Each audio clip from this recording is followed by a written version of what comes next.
Welcome to our video on how to turn off calls notifications on Snapchat. Follow these simple steps to customize your notification settings and stop receiving unwanted calls alerts on the app.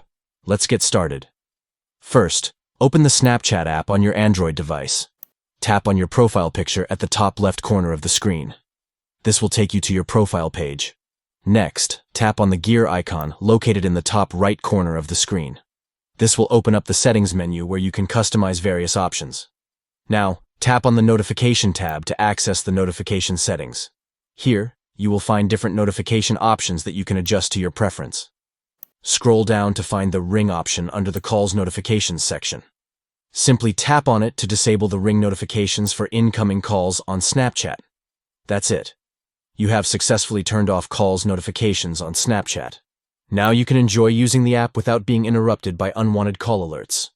Thank you for watching, and stay tuned for more useful tutorials.